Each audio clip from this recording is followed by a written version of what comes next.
Welcome back. You're watching the CNBC-TV18 special. A G20 expert panel led by the chairman of the 15th Finance Commission, NK Singh, has submitted its report on the reforms as far as the multilateral development banks are concerned. 30 recommendations have been presented by NK Singh's panel to strengthen multilateral development banks. The report has been submitted. It proposes a tripling of the non-concessional lending by institutions like the World Bank and the IMF to $300 billion by 2030. It's also called on the multilateral development banks to increase the private capital mobilization fourfold from the current $60 billion to $240 billion. Joining me now to discuss the recommendations is the co-convener of the G20 expert group, NK Singh. Mr. Singh, always a pleasure. Many thanks for joining us here on CNBC TV18. Before I come to you on the specific recommendations of your report, let me address the crucial issue that is staring at us today. You're in Marrakesh, meeting with central bankers, meeting with finance ministers. Just a few weeks ago, when you and Larry Summers were here in India, talking about the world quite literally being on fire. And today it is. We've got rockets going off, we've got gunfire, escalation of tensions in the Middle East. What is the outlook there as you speak with central bankers and finance ministers on the global challenges? So I think that, clearly the events now in the Middle East have added to the global uncertainties. And people are concerned about the way in which fuel prices are likely to behave. And that's a matter which has to be factored in. But equally, of course, there is the ongoing issue of Ukraine, which remains unsettled.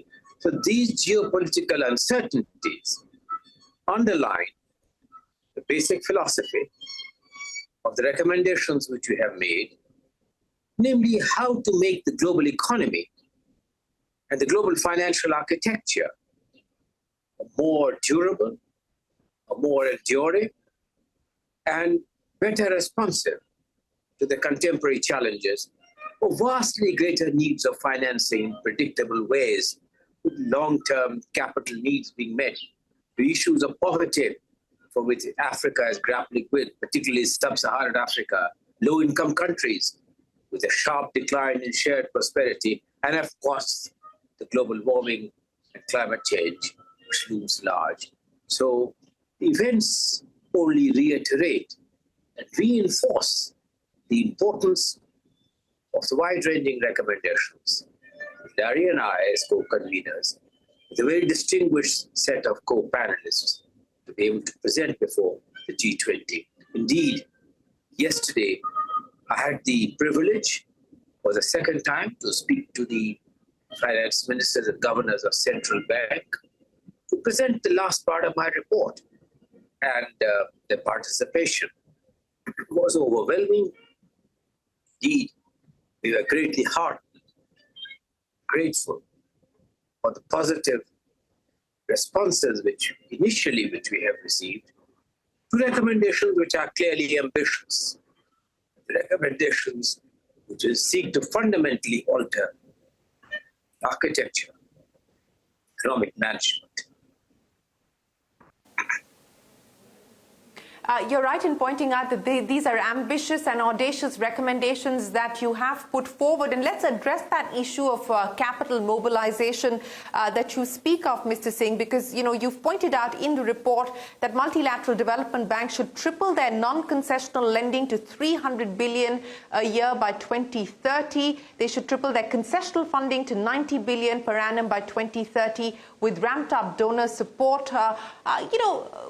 How do you propose that this is going to happen? How confident do you feel about being able to get from where we are to where you want them to be? Well, Shereen, you are right. Prima facie, they may look very ambitious, but we have also given a financing plan, a credible financing plan. So let me take you through in 2 minutes with that financing plan. First, let's come to the non-concessional part, which is the International Bank for Reconstruction and Development. and the similar normal OCR, ordinary capital resource lending, from other multilateral development banks. We intend to do so in three ways. First and foremost, by harnessing, optimizing the balance sheet, the existing balance sheet of these multilateral development banks. There's a huge leeway. The World Bank has recognized this because I'm happy to be able to share with you. Ever since we presented our first report, the World Bank itself has evolved as the biggest multilateral development bank in the family of multilateral development banks, has itself evolved in a significant way. In fact, the latest report yesterday presented to the Development Committee embeds and encapsulates the more important proposals which we have. It doesn't go into the tripling, but all these ideas for harnessing private capital, doing innovative financing, hybrid capital, use of guarantees, changing operational models, making the GEM available, the data available to private investors, on issues of risk mitigation of the private sector, are all contained in the new paper. So we are gratified that credible action has not only begun by the International Bank for Reconstruction and Development, but indeed by the other multilateral development banks, with the initiatives taken by the African Development Bank, initiatives of the Asian Development Bank, the Latin American Bank, the Inter-American Bank as they are called, has yesterday signed a memorandum in being able to significantly enhance its lending. So I think that this is the inflection point. The global uncertainties are really inducing multilateral development banks to discover their relevance to address the contemporary challenges and the uncertainties which we face. So I told you the first set of proposals on harnessing the balance sheet for the national. The second set of proposals emanate from a much better harnessing of private capital. To give you a ballpark figure, currently, the most efficient intermediators of capital in the world have been the multilateral development banks. Indeed, this is their raison d'etre. This is something very unique only to them, against the capitalization of just 20 billion. International Bank for Reconstruction and Development harnessed 900 billion. Look at that. In sharp contrast to that, last when it comes to private capital, the record has been disappointing, if not abysmal. It's $1, they have been able to harness only 0.6 cents of private capital. Why? Because of the operational model, because of the mindset, which is lending on their own balance sheet strength, because of the mindset in which accountability, targets, assessments, and evaluation are based on the own balance sheet. Change that. Change it to make it less risk averse, to take more informed risk decisions, to be able to harness the vast amount of private capital which exists. This will significantly alter the amount of finances. And if that can be leveraged in the same creative way that it has done, a vast amount of resources available, was make it better and to make it bolder are the first two aspects of my report on which I have commented briefly. To, of course, make it bigger, then you go on to all these complex issues of how do you garner more innovatively? Is recapitalization a fundamental necessity? Perhaps, but in the sequencing and the framework, making them better, making them bolder, has a degree of high priority. Indeed, they are in the region of what may be described as the lower hanging fruits than the more difficult challenge of making them bigger through a recapitalization process. Making them bigger through optimization of the balance sheet and through private capital is no-brainer.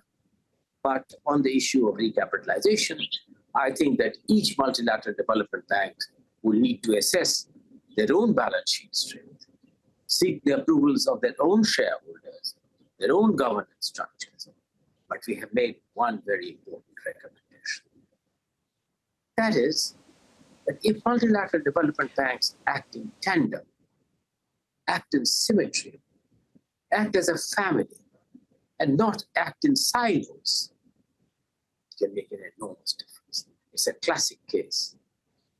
Outcome, the final product, is much bigger than the sum of the parts. Right. Mr. Singh, before I let you go, very quickly, sir, you were talking about being able to address contemporary challenges, and a challenge that has gotten worse, of course, is debt sustainability. And one of the recommendations is that the World Bank and the IMF issue new guidelines for debt sustainability assessment to reduce the impact of cyclical and global shocks. And I just wanted to understand from you how concerned you are about the current state of affairs, and more importantly, what's the one big thing that you would like to see change as part of the recommendations on this front? So on the issue of the debt, I think that the multilateral development banks must act in tandem with the International Monetary Fund. The roundtable discussions on debt sustainability needs to be reinvigorated. Indeed, they are deeply conscious of this, and the need for both the MDBs and the IMF to act in tandem is never more clear, never more compelling when it comes to the issues of mounting debt burdens. But there are two ways in which you can address the debt burdens.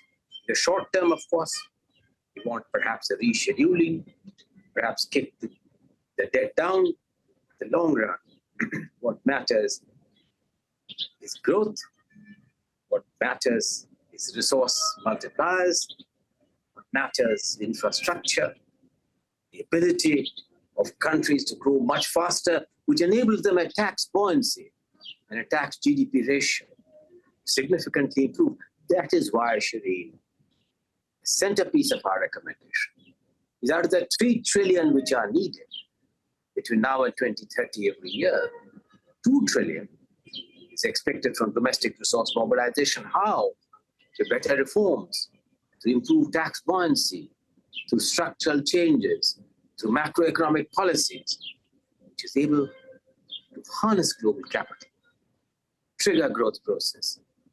Nothing more fundamental in addressing the issue of debt than a set of recommendations which lead you to change policies and adopt policies which can promote growth with macroeconomic stability.